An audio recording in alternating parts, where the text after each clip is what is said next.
This is the little town of Mesa. It's about 10 kilometers outside of Brussels, and it is very famous for a certain man by the name of Eddy Merckx. And we've come here to his house and factory for a very special visit. And it's always nice for people like Paul Schoen and of course me, Phil Liggett, to go and meet Eddy. When I was a young racing cyclist, I knew I was never going to be the best in the world because the man alongside me in the peloton was a youngster known as Eddy Merckx. He was simply outstanding. His victory record speaks for itself. He rode 525 times first place in 1,500 bike races. He won more than a third of the races he ever took part in. He carried the pink jersey 77 times in the Giro d'Italia. He won that race 5 times. If he hadn't have been thrown out allegedly for taking dope when he said it was a fix, he would have won that race 6 times. He won 5 Tours de France. He won Liège-Bastogne-Liège 5 times. Milan-San Remo 7 times. This man was known as the Cannibal. And when it came to his bikes, he was so pedantic, he even carried the tape measure in his back pocket. And now with his own bike factory, he applies the same attention to detail. You'd expect that from Eddy. Oh yeah, for sure. The first thing I want is to have a good quality bike, and you know, I always was very difficult about my material because it was my work. So I want that the factory also deliver perfect quality. What do you think, Eddy? Because it took you a long time to turn away from steel, this kind of stuff now. The vintage steel is not so light, no? The weight is, you have much more weight with steel than with aluminum. Now, in this moment, aluminum is the most popular because it's very light and it's not too expensive. You see here, we only point the frame. This now is for America. You want to have still a little bit of steel, no? Yeah. So that's special sizes for a steel frame. So you can see we can change everything. And now you're going to point it, and then after brace it together. What percentage of steel frames do you make now? Less and less?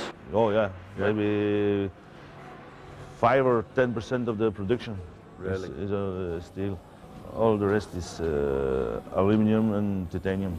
Titanium is not lighter than aluminum, but it's much stiffer. Yeah. It's much stiffer, and titanium frame, you have it for all your life. What do you think about mixing of materials, like using some titanium? Because I see they use carbon fiber and aluminium. Yeah. What about one titanium tube with carbon, one aluminium? One? You don't like that? I prefer to have all the frame the same. Yeah. Because the materials are working not the same thing now. Yeah. So I think it's better to have all the materials the same. But you go with the market. Yeah. I show you make the painting. Okay. That's still very much a traditionalist. Now the paint shop. But before we start the painting, we put the frames in different baths for the anti-corrosion protection for the frame. Is that important for aluminium just as much as it is for steel? Yes, yeah. Then first here we put a primer. Yeah.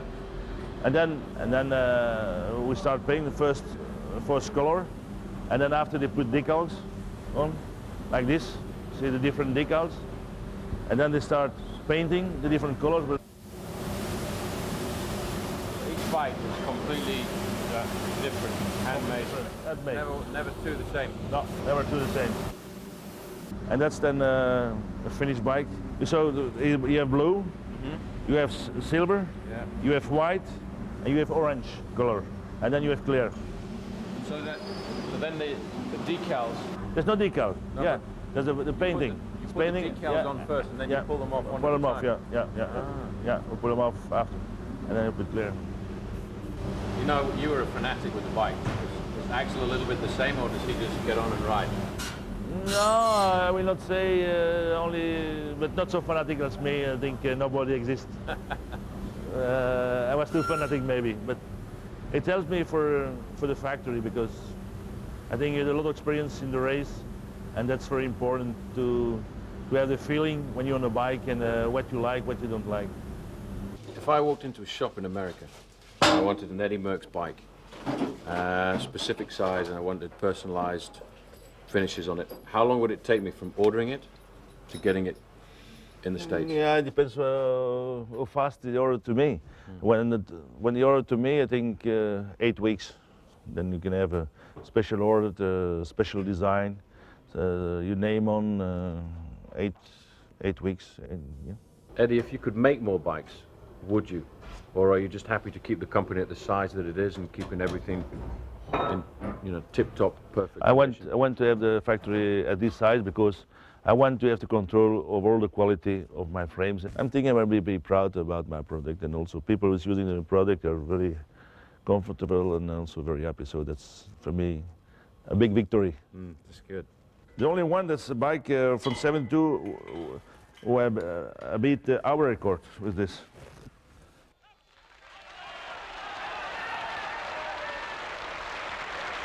But the frame, I didn't want to have a very light frame because for the stiffness on the track. If the frame is too light, you lose a lot of stiffness. But that was a titanium, special make for me. Titanium, yeah.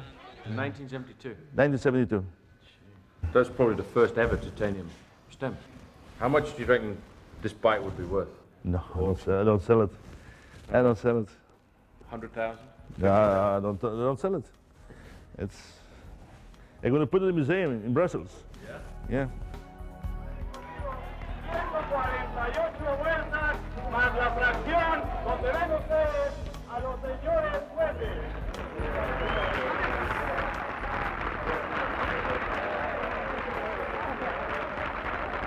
Professional cycling's changed a lot since you raced, eh? Oh, yeah. Yeah, but every sport changed. Yes, and cycling's no exception, of course. Eddy Merckx would have loved it to have stayed the way it was, but Eddy's got an affinity with the Americans ever since the 7-11 team were riding on his bikes.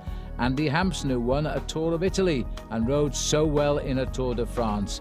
He too was a winner at Alpe d'Huez riding an Eddy Merckx bicycle. Nothing makes Eddy more happy than to see others win on his frames. Lance Armstrong when he was the American and world champion back in 1993. The great name Merckx is set to continue. He now finishes the machinery for the Domo Farm Frites team from Belgium, as well as other smaller teams. Johan Museeuw, this year a winner of Paris-Roubaix. The great man riding a Merckx machine. Merckx had also won that race, of course. And now Axel Merckx, son of Eddy. A would-be footballer like Eddy was, but no, a professional bike rider riding the Merckx machine. Eddy Merckx was a very special man on the bike. He makes very special bicycles, and true to form, he looks out for them all himself. Eddy Merckx and his bikes are a famous tandem.